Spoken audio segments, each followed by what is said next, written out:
দাদু, কে কে? কি হয়েছে দাদু? দাদু, বেলা 10টা বেজে গেছে, কিন্তু এখনো সূর্য ওঠেনি। হ্যাঁ, কি বলছিস? ওই দেখেন। দাদু, তুমি তাড়াতাড়ি কোরআন শরীফটা খুলে বসো। আচ্ছা, ঠিক আছে। আল্লাহ,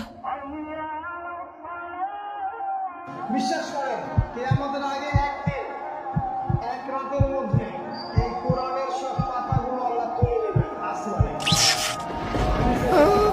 হে মানুষ, তোমাদের পালনকর্তাকে ভয় করো।